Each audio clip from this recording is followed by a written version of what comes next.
Hello बच्चों, जय Hind. Next lecture में मैंने आपको बताया था बच्चों कि डाल्टन का परमाणुवाद क्या होता है, और साथ ही साथ मैंने आपको आधुनिक परमाणुवाद की भी चर्चा मैंने किया था। आज का जो लेक्चर होगा बच्चों वो होगा, हमने आपको एलिमेंट तो पढ़ाया था। अब एलिमेंट में एक चीज नोट करने वाली चीज है जो कि बहुत बार पूछा गया है। मैम ये क्या हो गया?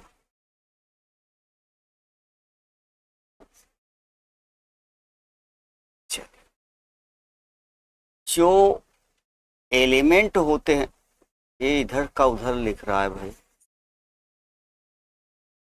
नहीं तो यहाँ कर रहे हैं तो इसका थोड़ा सा हट करके।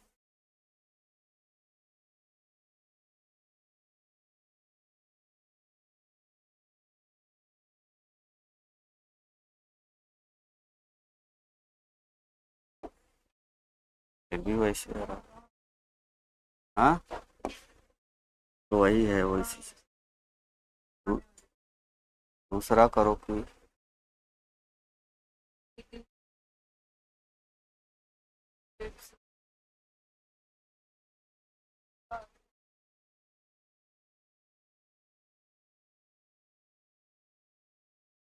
हाँ, मतलब जैसे 10 7-8 क्लास में।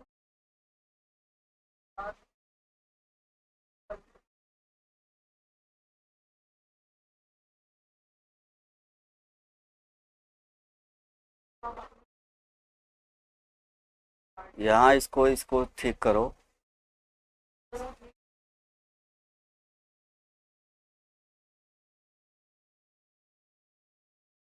तो चल रहा तो ठीक।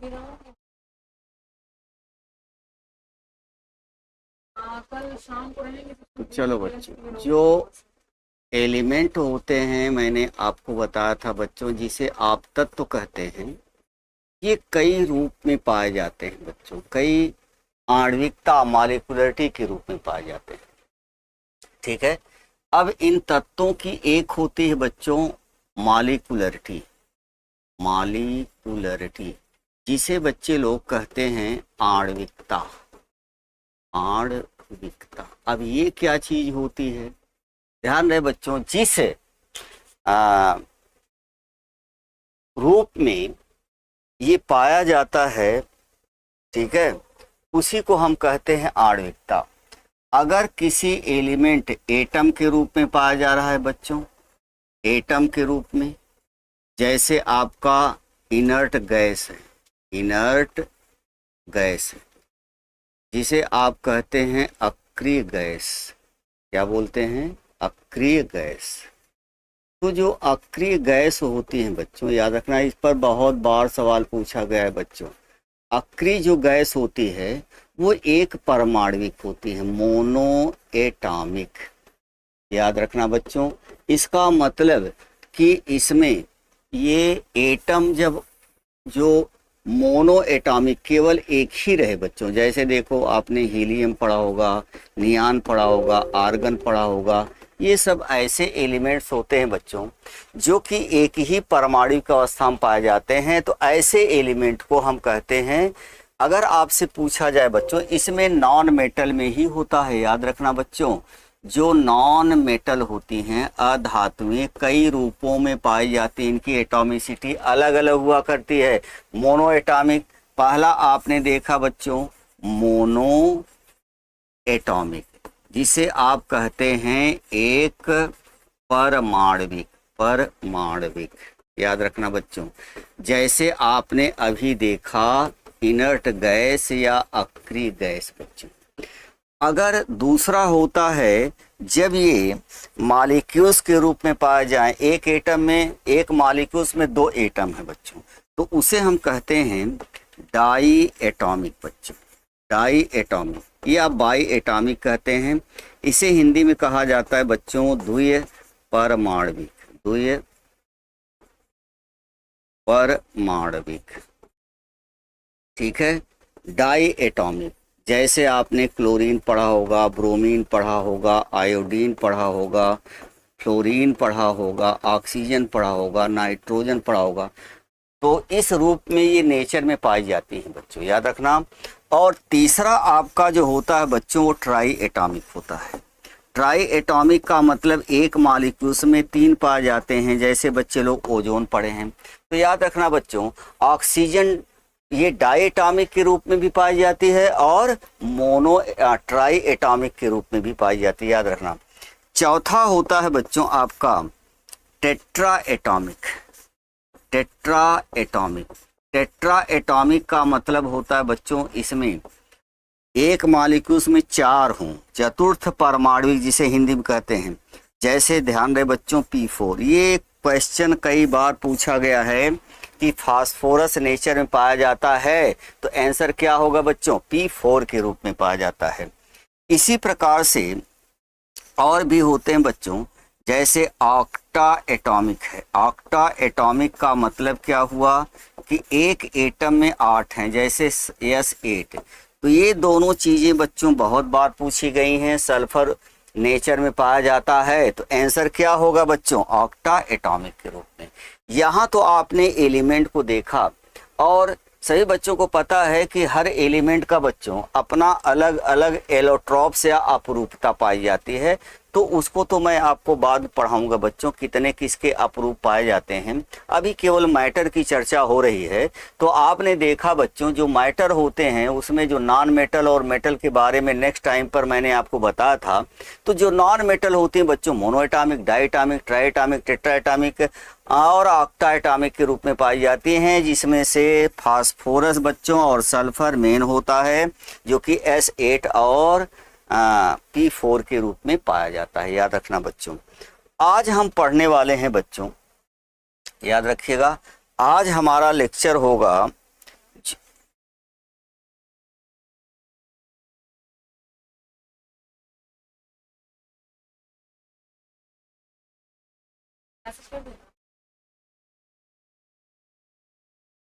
आज हम पढ़ने वाले हैं बच्चों। अब हमने आपको बताया था जो केमिकल क्लासिफिकेशन है बच्चों, रासायनिक वर्गीकरण जो आपको पढ़ाया गया है, उसमें आपको पहला तो बच्चों प्योर था, जो कि आपने देखा। अब इसके बाद आपके कंपाउंड हैं बच्चों, ठीक है। प्योर में दूसरा हमने आपको बताया था, जो बच्चे नहीं देखे हैं वो लेक्चर को पलट के देख लीजिएगा। अब आज हम पढ़ने वाले हैं बच्चों, ये कंपाउंड क्या होते हैं। कंपाउंड, कंपाउंड का मतलब होता है बच्चों यौगिक। याद रखना, बहुत ही इंपॉर्टेंट है बच्चों, यौगिक क्या हैं। अब इसकी कभी कभी डिफिनीशन से भी क्वेश्चन आ जाते हैं बच्चों। अब ये यौगिक क्या है या कंपाउंड क्या है, जरा इसको मैं देखता हूं बच्चों। याद रखना, जब अलग अलग तत्व, क्या बोला, जब अलग अलग तत्व, डिफरेंट टाइप ऑफ एलिमेंट, अलग अलग तत्व हैं बच्चों। जैसे मान लीजिए आपके पास बच्चों एक एलिमेंट ए है, एक तत्व ए है। अब ये कुछ भी हो सकता है, मेटल भी हो सकती है, नॉन मेटल भी हो सकती है। और दूसरा एलिमेंट बच्चों बी है, ये बी भी एक प्रकार का एलिमेंट है। ये दोनों एक दूसरे से भिन्न हैं बच्चों, याद रखना। ये भिन्न तत्व होने चाहिए, समान नहीं चलेगा, ठीक है। जब ये आपस में, याद रखना, ये फिक्स्ड रेशियो, निश्चित अनुपात में मिलते हैं। फिक्स्ड रेशियो का मतलब क्या होता है, एक निश्चित अनुपात मिलते हैं, तो याद रखना बच्चों ये बनाते हैं कंपाउंड। क्या बनाते हैं, कंपाउंड। तो इसका मतलब कंपाउंड क्या है, जब अलग अलग दो या दो से अधिक अलग अलग पदार्थों का जो निश्चित अनुपात होता है बच्चों, उसे कहते हैं कंपाउंड। जैसे एग्जाम्पल के लिए देखो बच्चों, याद रखना, जैसे H2O है, ये हाइड्रोजन और ऑक्सीजन का बना है। ये 2:1 के रेशियो में हर समय है, निश्चित है। तो आप पानी चाहे जहाँ से लाओ बच्चों, चाहे आप कहीं का पानी लाओ, वो हर समय इसमें अनुपात वही का वही रहेगा। अब दूसरा होता है बच्चों, मान लेते हैं आपके पास अमोनिया है। अमोनिया नाइट्रोजन और हाइड्रोजन से मिलकर बनी है। अगर मैं पूछूं इनके परमाणुओं में क्या अनुपात है, तो आप कहेंगे सर 2:1:3 का रेशियो है। ये 1:3 का रेशियो है। तो ये सब ऐसे होते हैं बच्चों जिसे आप कंपाउंड कहते हैं। जब 2 या 2 से अधिक अलग अलग प्रकार के तत्व एक निश्चित मात्रा मिलते हैं बच्चों, याद रखना, एक निश्चित मात्रा मिलते हैं तो क्या बनाते हैं बोलो, ये बनाते हैं यौगिक या कंपाउंड। अब ये तो रहा बच्चों। अब कंपाउंड कई तरह के हो जाते हैं, उसको हम केमिकल बॉन्डिंग पढ़ाएंगे बच्चों, जैसे आयनिक कंपाउंड है, कोवलेंट कंपाउंड है, कॉम्प्लेक्स कंपाउंड है। ये सब क्या होते हैं तो ये तो आपको मिलेगा बच्चों जब आप इसको स्पेशल केमिकल बॉन्डिंग में पढ़ेंगे। तो आई बात समझ में। तो यहाँ पर आपने कंपाउंड देखा। कंपाउंड बच्चों, अगर हम कंपाउंड को देखते हैं तो ये कंपाउंड बच्चों कितने तरह के हो सकते हैं। ये कंपाउंड जो है आयनिक कंपाउंड हो सकते हैं, आयनिक यौगिक जिसे कहते हैं बच्चों, ठीक है। और इसे इलेक्ट्रोवायलेंट कंपाउंड भी कहते हैं बच्चों, याद रखना। इसे हम इलेक्ट्रोवायलेंट, वैद्युत संयोजक यौगिक, इलेक्ट्रोवायलेंट कंपाउंड के नाम से भी जानते हैं, याद रखना बच्चों। दूसरा मुख्य रूप से होते हैं बच्चों ये आपके कोवैलेंट कंपाउंड। कोवैलेंट कंपाउंड इसे कहते हैं बच्चों सहसंयोजक यौगिक, सहसंयोजक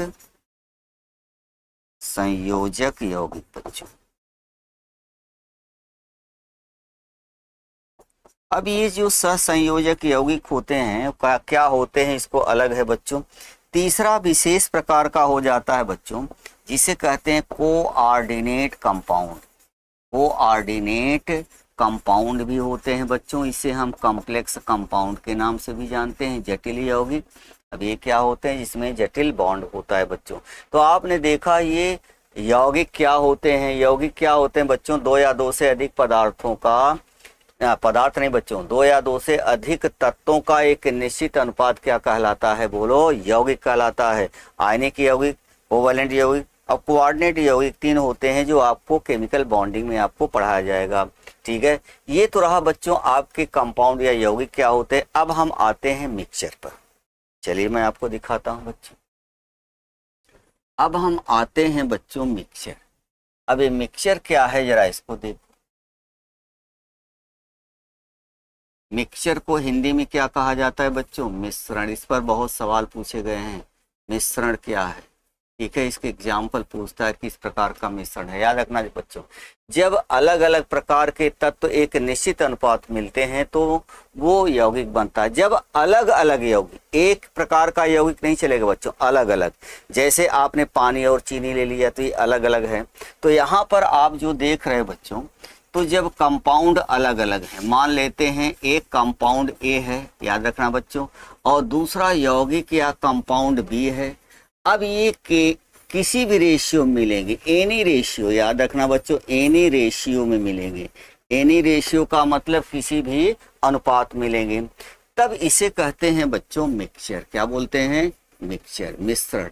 तो अगर आपसे कोई पूछे मिक्सचर या मिश्रण क्या है तो आप कहेंगे 2 अलग अलग या 2 या 2 से अधिक पदार्थों का अलग अलग पदार्थ होने चाहिए बच्चों, किसी भी अनुपात में जब मिलते हैं तो इसे क्या कहा जाता है बोलो, मिक्सचर कहा जाता है। आई बात समझ में। अब मिक्सचर अपने गुणों के आधार पर बच्चों 2 तरीके के होते हैं। कौन कौन से, एक होता है होमोजीनियस, बच्चे लोग पढ़े होंगे होमोजीनियस। होमोजीनियस क्या होते हैं, जिसे हम कहते हैं बच्चों समांग।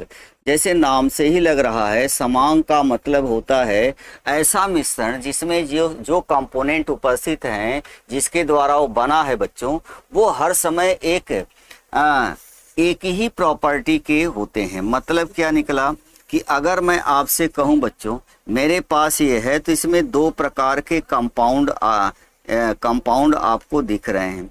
एक मैंने इस प्रकार से बनाया है, ये देखो, और दूसरा कंपाउंड बच्चों मैंने जो बनाया है वो कुछ इस प्रकार से है। यहाँ पर ये अलग अलग है, लेकिन आपने एक चीज केयर किया होगा, दोनों की साइज और मास एक जैसा नजर आ रहा है बच्चों। और ये ए और बी जो कंपाउंड हैं ये समान रूप से बच्चों वितरित हैं, ऐसा नहीं है कहीं अधिक है कहीं है। तो इनमें आपका आइडेंटिफिकेशन करना बड़ा मुश्किल हो जाता है। ध्यान रहे बच्चों, मान लेते हैं आपके ए हैं और ये आपका बी है। अब इनकी जो प्रॉपर्टी है बच्चों, इनकी जो प्रॉपर्टी होगी, गुण होगा, प्रॉपर्टी का मतलब है बच्चों यहाँ पर हम गुण से लिख रहे हैं। ये गुण जो होता है वो दो होते हैं, वो हर समय समान होते हैं। क्या? जैसे इसकी साइज बच्चों, इसका आकार क्या है और इसके मास क्या है, ये आपस में हर समय क्या होते हैं बच्चों? समान होते हैं। मतलब हम एक दूसरे को अलग नहीं कर पाते। जैसे देखो, आपने चीनी को पानी में डाल दिया तो चीनी अलग कंपाउंड है बच्चों, पानी अलग कंपाउंड है। आई बात समझ में? जब आपने चीनी को पानी में डाल दिया तो वो चीनी पानी में समान रूप से वितरित हो जाती है। तो हम कहेंगे ए और बी बच्चों समान रूप से वितरित होते हैं। ये समान रूप से एक दूसरे में क्या होते हैं बच्चों? वितरित होते हैं, वितरित। तो इस प्रकार से अगर आप देखिए, जैसे आपने सिप लिया होगा बच्चों या चीनी का विलयन बना लो पानी का, तो आपने देखा होगा अगर मैं थोड़ा सा पोर्शन ऊपर से निकालूं, थोड़ा सा पोर्शन, उतना ही पोर्शन बाहर से ऊपर से निकाल रहा हूँ, जगह जगह पर उतने पोर्शन निकाल रहे हैं, तो हम देखेंगे दोनों की मिठास एक जैसी होती है। मतलब क्या निकला बच्चों? ए और बी, चीनी और पानी एक दूसरे के समान रूप से वितरित हैं। तो इसलिए हम कहते हैं बच्चों क्या है? बोलो, समांग मिश्रण है। सभी अंग बराबर होते हैं, उनके साइज और मास बराबर होते हैं, लेकिन बच्चों इनके बीच में कोई अलग करने की बाउंड्री नहीं होती। मतलब यहाँ पर बच्चों ए एंड बी को अलग करने की, अलग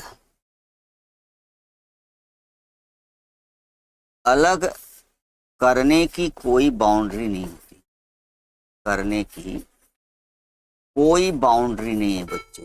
मतलब कि हम इसको बाउंड्री द्वारा अलग नहीं कर सकते। ये आप ये नहीं बता सकते हैं कि चीनी का पार्टिकल कहाँ पर है, याद रखना बच्चों, और जो वाटर का मॉलिक्यूल्स है वो कहाँ पर है, याद रखिएगा। तो इसको अलग हम करने नहीं जानते हैं।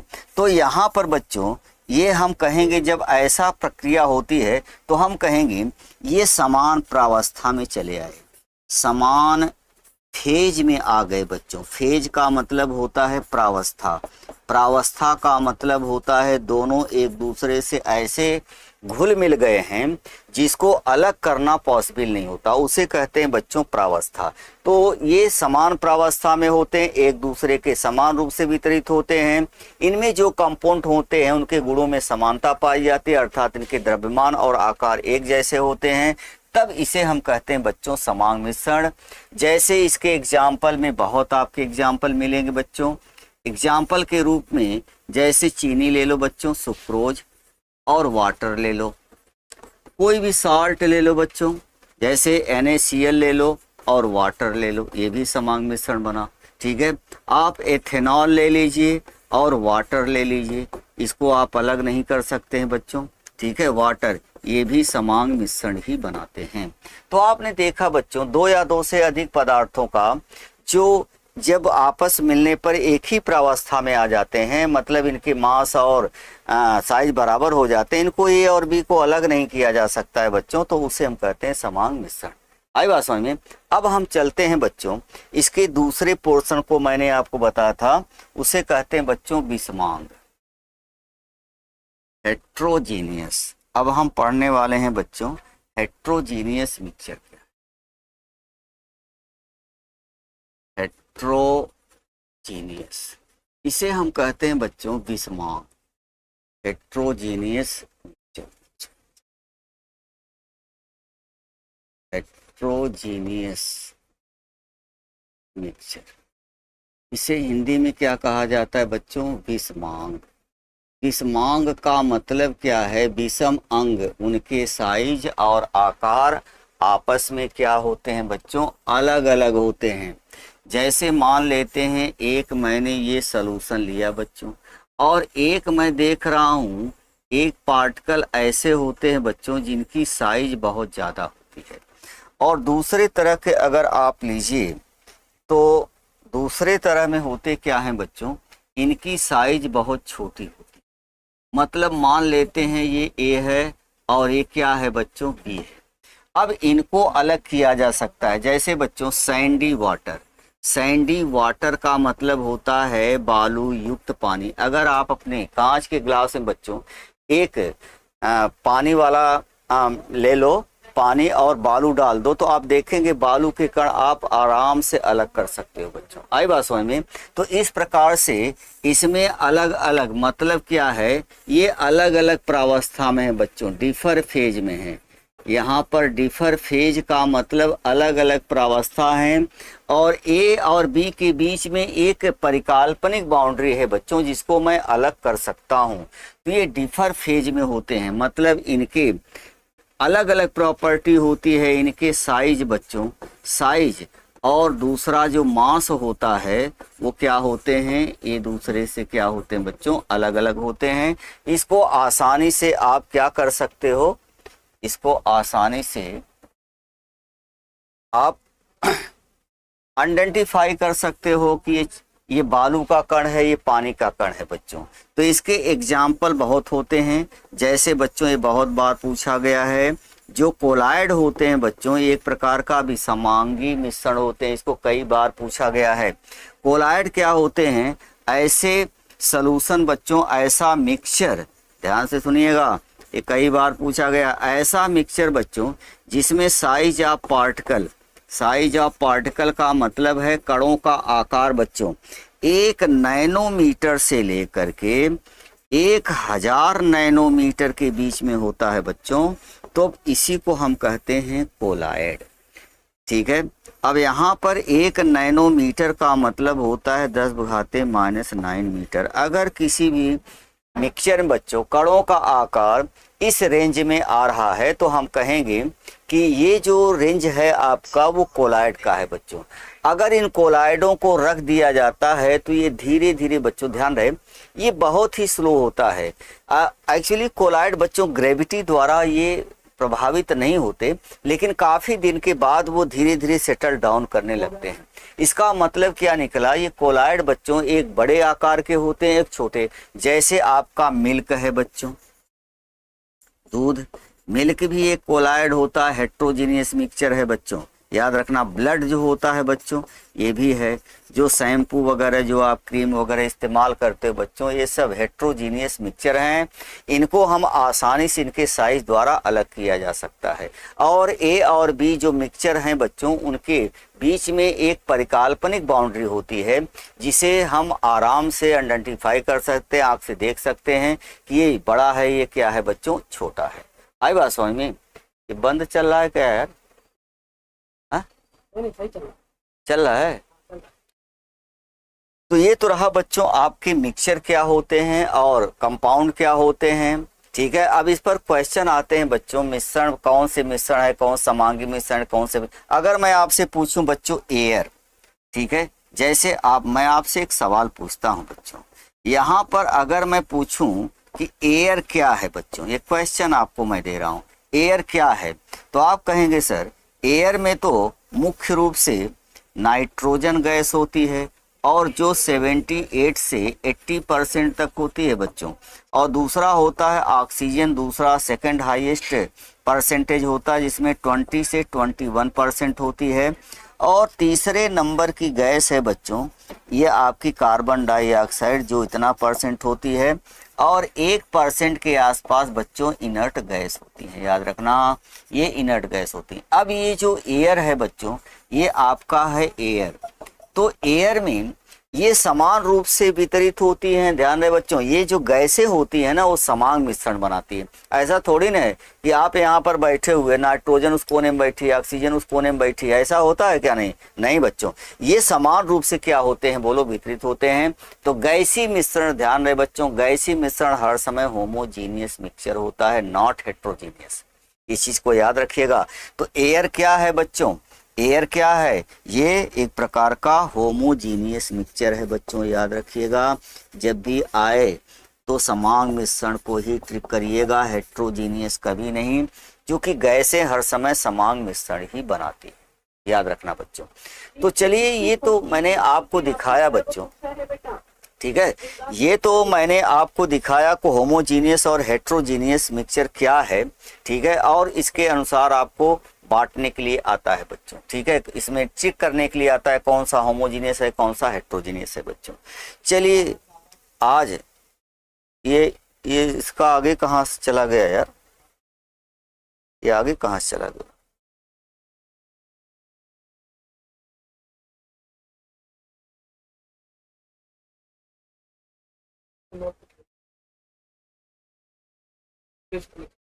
हाँ इसी पेज क्लिक करिए, ये इसी पेज से ग्रीन वाला। ये हाँ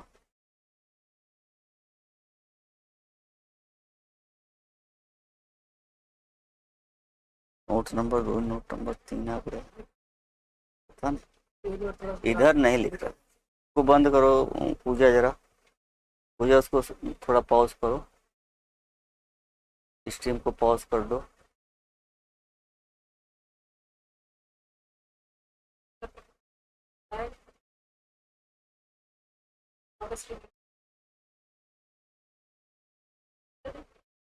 अरे वीडियो को ही आप कर दीजिए ना, वीडियो को वीडियो पॉज कर दो ना। आई आई आई क्लिक करिए, आई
ठीक है।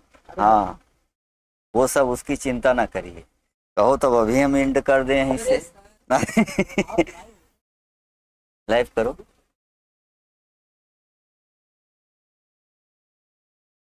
ये क्या ये सब है तो। हाँ चलो बच्चों, अब पढ़ने वाले हैं बच्चों, जो हमने मिक्सचर वगैरह ये सब बताया ये क्या है। अब इसी के साथ बच्चों आपका ये जो मैटर, स्टेट ऑफ मैटर था, उसकी जो केमिकल क्लासिफिकेशन था बच्चों, रासायनिक जिसे आप कहते हैं वर्गीकरण, ये तो बच्चों अभी तो केवल एक एक चल रहा है, केवल वर्गीकरण चल रहा है बच्चों। ठीक है, आज हम पढ़ने वाले हैं इसके बाद बच्चों ये जो कंपाउंड होते हैं जो मैटर के अंतर्गत हैं, अब हम रासायनिक वर्गीकरण पढ़ेंगे। ठीक है, सॉरी भौतिक वर्गीकरण।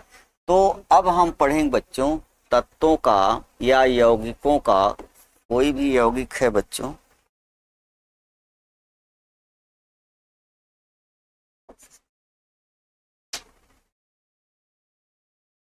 भौतिक वर्गीकरण। याद रखना बच्चों, अब हम द्रव्य का भौतिक वर्गीकरण करेंगे।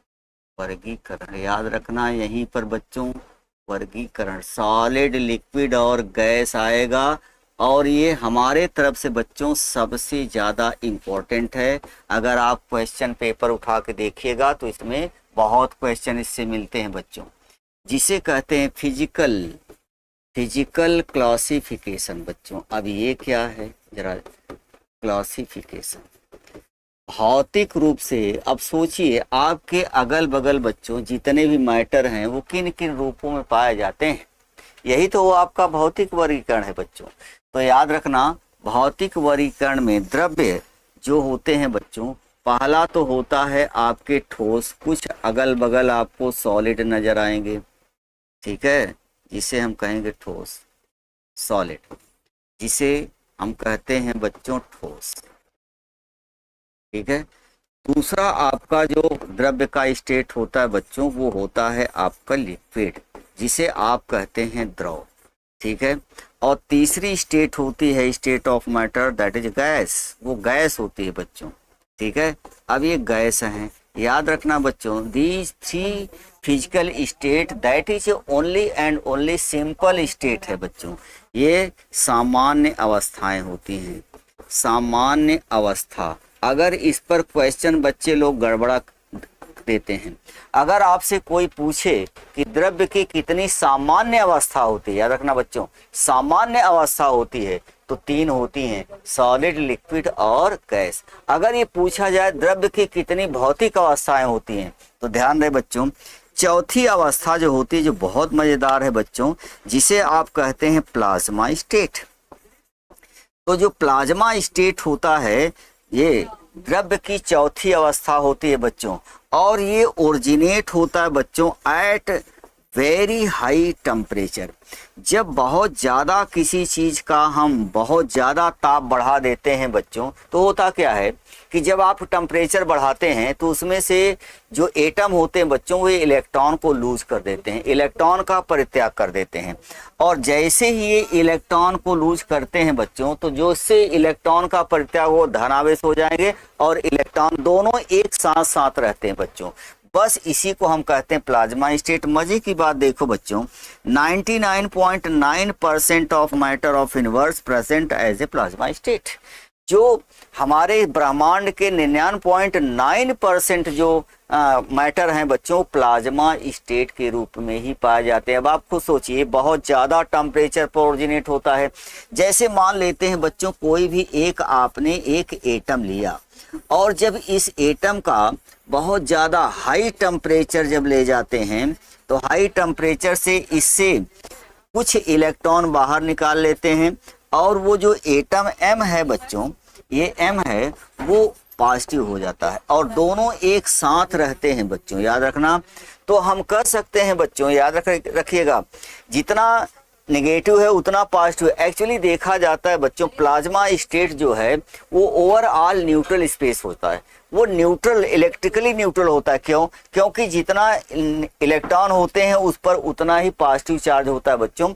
और आपने पढ़ा होगा, when equal and opposite charges present as a same place that is a magnitude charge must be zero. एक दूसरे के कैंसिल कर देते हैं, और ये तो याद रखना बच्चों, ये आपका प्लाज्मा स्टेट है। अब आप कह सकते हैं जितने भी हमारे सूर्य हैं बच्चों, तारे हैं, इसमें नाभिकीय संलयन, न्यूक्लियर फ्यूजन होता रहता है। अब ये छोटे छोटे नाभिक आपस मिलकर के बड़ा नाभिक बनाते हैं, और ये बड़ा नाभिक जो होता है बच्चों, उससे कुछ द्रव्यमान ऊर्जा में बदल जाती है, उसे हम कहते हैं द्रव्यमान क्षति। आई बात समझ में? तो मैंने आपको बताया था पहले लेक्चर में कि द्रव्यमान क्षति, द्रव्य को ऊर्जा में और ऊर्जा को द्रव्य में क्रमशः बदला जा सकता है आइंस्टीन के सापेक्षता के नियम E=mc² द्वारा बच्चों।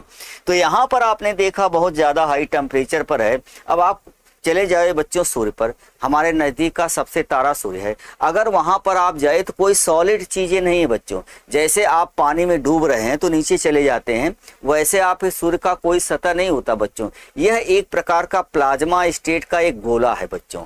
अब वो इतना ज्यादा टेम्परेचर होता है, जो उसके सूर्य के सतह का टेम्परेचर होता है, सन का जो टेम्परेचर होता है बच्चों, वो भी सतह का, सरफेस का, याद है, वो होता है 10⁻7 केल्विन। याद रखना बच्चों, ये सूर्य के सतह का टेम्परेचर है। हम सूर्य के कोर का टेम्परेचर को नहीं माप सकते बच्चों। आई बात समझ में?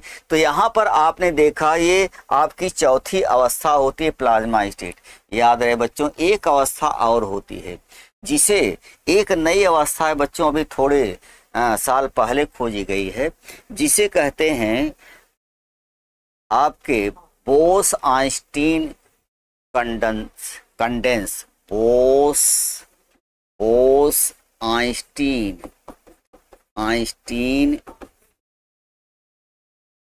कंडेंस बच्चों। अब आप कहेंगे ये द्रव्य की बच्चों पांचवी अवस्था है। कौन सी अवस्था है? पांचवी। तो अगर आपसे पूछा जाए कि द्रव्य की पांचवी अवस्था क्या है, तो बोस आइंस्टीन कंडेंसेंस है बच्चों। कंडेंस का मतलब ये क्या होता है, जरा देखो। अगर कोई भी गैस है बच्चों, यह इतना फास्ट कूल हो जाए, इसको हम फास्ट कूल करते हैं बच्चों, बहुत तेजी से ठंडा करते हैं, एट एब्सोलूट जीरो टेम्परेचर। याद रखना बच्चों, जो एब्सोलूट जीरो टेम्परेचर होता है वो -273 केल्विन होता है। अगर मैं इस टेम्परेचर तक हम ठंडा करते हैं तो all the energy of molecules becomes zero. जितनी भी ऊर्जा होती है बच्चों, ऊर्जा जो एटम की होती है वो क्या हो जाती है इस टेम्परेचर पर बच्चों, क्या हो जाती है बोलो? जीरो। काइनेटिक एनर्जी की बात हो रही बच्चों, ठीक है। गतिज ऊर्जा क्या हो जाती है? शून्य हो जाती है। बस यही द्रव्य की अवस्था क्या कहलाती है बच्चों? बोस आइंस्टीन कंडेंसेंस। आज से बच्चों लगभग 90 साल पहले एक इंडियन साइंटिस्ट था जिसका नाम था सत्येंद्र नाथ बोस, और आइंस्टीन ने एक द्रव्य की पांचवी अवस्था देखी। इसी के नाम पर बच्चों बोस आइंस्टीन कंडेंसेंस कहा जाता है। कंडेंस का मतलब होता है बच्चों संघनित होना, संघनन, ठीक है। बोस आइंस्टीन संघनन जिसे हिंदी में कहा जाता है बच्चों। जब कोई गैस को एकाएक परम शून्य ताप पर आ जाता है बच्चों, एब्सोल्यूट जीरो टेम्परेचर पर, तो वो गैस की काइनेटिक एनर्जी बिल्कुल जीरो हो जाती है। इसका मतलब क्या निकला? वो मॉलिक्यूल्स बच्चों अपने स्थान पर बिल्कुल स्थिर हो जाते हैं, इसमें किसी प्रकार का मोशन नहीं होता। बस इसी अवस्था को हम कहते हैं बच्चों द्रव्य की पांचवी अवस्था, जिसे BE ध्यान है बच्चों, इसे शॉर्ट में BED भी कहा जाता है। कभी कभी क्वेश्चन BED देता है बच्चों। आई बात समझ में? तो यहाँ पर आपने देखा बच्चों द्रव्य का वर्गीकरण हमने पढ़ाया। द्रव्य की सामान्य अवस्थाएं कितनी होती हैं? अगर क्वेश्चन आए द्रव्य की सामान्य अवस्था कौन कौन सी हैं, तो सॉलिड, लिक्विड, गैस पर टिक करना बच्चों 3 हैं। अगर आपसे पूछा जाए द्रव्य की कितनी भौतिक अवस्थाएं होती हैं, तो ये हैं बच्चों आपके 5: solid, liquid, gas, plasma state और BED। आई बात सबके समझ में? तो ये तो रहा बच्चों ये द्रव्य की अवस्थाएं हैं। अब हम इनके काइनेटिक थ्योरी ऑफ मैटर पढ़ने वाले बच्चों, और इससे क्वेश्चन बहुत अधिक आता है कि सॉलिड लिक्विड गैस का स्ट्रक्चर क्या होता है।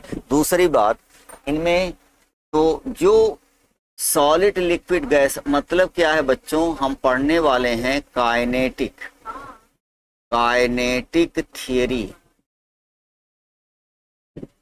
Theory of matter. इसे हिंदी में कहा जाता है द्रव्य का गतिज आणविक सिद्धांत। द्रव्य का गतिज आणविक सिद्धांत। अब ये क्या चीज होता है जरा ध्यान से देखना बच्चों। द्रव्य का गतिज आणविक सिद्धांत क्या होता है? जैसे नाम से ही लग रहा है, इंग्लिश में अगर आप हिंदी में देखिए बच्चों, द्रव्य का गतिज आणविक सिद्धांत मतलब जो द्रव्य होता है उसमें जो अणु होते हैं, आई बात समझ में, उनकी गति क्या है, उनके बीच में गतियां कैसी हो रही हैं, बस इसी का अध्ययन गतिज आणविक सिद्धांत कहलाता है बच्चों। तो जरा चेक करो, आपने पढ़ा होगा कोई भी सॉलिड होता है बच्चों ठोस, इसमें जो पार्टिकल होते हैं वो अपने स्थान पर क्या होते हैं बच्चों, स्थिर होते हैं। आई बात सुन चल रहे हैं। बस यहाँ पर आप कल्पना करो कि दो एटम बच्चों इस प्रकार से एक स्प्रिंग की तरह बंधे हैं। अब ये स्प्रिंग की तरह बंधे हैं तो ये वाइब्रेट तो कर सकते हैं बच्चों, ठीक है, लेकिन एक स्थान से दूसरे स्थान छोड़ करके नहीं जा सकते हैं। तो बस यहाँ पर जो एटम होते हैं बच्चों अपने स्थान पर वाइब्रेट करते रहते हैं, याद रखें, और ये अपने स्थान पर स्थित होते हैं, बहुत ही पैक्ड होते हैं बच्चों। मतलब क्या निकला कि ये एटम एक दूसरे के प्रबल आकर्षण बल द्वारा जुड़े हैं, तो याद रखनी बच्चों। और दूसरा अवस्था होती है जब हम इसके थोड़ी सी ऊर्जा देते हैं बच्चों, तो ये पार्टिकल जो होते हैं ये स्वतंत्र तो हो जाते हैं लेकिन एक सीमा के अंतर्गत, मतलब इनकी स्वतंत्रता रहती तो है, कुछ आकर्षण बल कम हो जाता है और तब वो चले आते हैं बच्चों लिक्विड स्टेट में। अगर मैंने इनका टेम्परेचर और बढ़ाया बच्चों, टेम्परेचर को मैंने और बढ़ाया तो ये इनके बीच में जो कुछ फोर्स ऑफ अट्रैक्शन लग भी रहा था, तो यहाँ इसके बीच में जो फोर्स ऑफ अट्रैक्शन है बच्चों, आकर्षण बल जो लग रहा था, ठीक है, वो आपका हो जाता है बच्चों लगभग 0। तो बस इसी अवस्था को हम क्या कह देते हैं, ये आपकी सॉलिड स्टेट है बच्चों, ठोस अवस्था है, ये लिक्विड अवस्था है, और ये क्या है बोलो, गैस। इन्हीं के केमिकल काइनेटिक्स हमें पढ़ने हैं बच्चों। तो आपने केवल ठोस द्रव गैस को केवल एक तरह से देखा, जो ठोस होते हैं पहले तो केवल इतना जानो बच्चों, ये अपने स्थान पर स्थिर होकर के वाइब्रेट करते हैं, इनमें फोर्स ऑफ अट्रैक्शन बहुत ज्यादा होता है। अब इनके गुण बच्चों मैं एक फार्मूला आपको दूंगा, उसके अनुसार इनके सब सारी चीजें, इनकी गतिज ऊर्जा क्या होगी, पोटेंशियल एनर्जी क्या होगी, तमाम तरह की जो प्रॉपर्टी होती है सब इसी के अंतर्गत आ जाएगा बच्चों। और जब पार्टिकल का थोड़ा सा अगर मैं टेम्परेचर देता हूं बच्चों, इसको बढ़ाते हैं तो इनके बीच में आकर्षण बल कम होने लगता है। क्यों कम होने लगता है नेक्स्ट लेक्चर में आपको बताऊंगा बच्चों। और फिर इनके बीच में आकर्षण इतना कम हो जाता है कि ये इनको तो एक लिमिट तो प्रदान कर देता है लेकिन इनकी स्वतंत्रता को खो देता है बच्चों। और इसको देखा था सबसे पहले बच्चों एक रॉबर्ट ब्राउन ने, जो एक वनस्पति शास्त्री था, उसने इस गति को, अनियमित गतियों को, उसको उन्होंने ब्राउनियन मोशन कहा। और यहाँ पर भी बच्चों पार्टिकल तो जब बिल्कुल स्वतंत्र होते हैं कहीं भी जा सकते हैं, आई बात समझ में, तो इसे कहते हैं बच्चों गैस अवस्था। नेक्स्ट टाइम पर बच्चों मैं आपको ऐसी चीज बताऊंगा जिसके द्वारा इनमें जितने क्वेश्चन आपको टीजीटी पीजीटी में पूछे गए हैं बहुत आसानी से उसको खुद सॉल्व कर सकते हो बच्चों, ठीक है। तो बस आज की मुलाकात बच्चों यहीं तक, नेक्स्ट टाइम पर इसको हम प्रोसीड करेंगे। Thank you. आज यार बड़ा डिस्टर्ब हो गया, क्या हो गया? वो मजेदार क्लास नहीं लग पाई, तो यहाँ पर इधर नहीं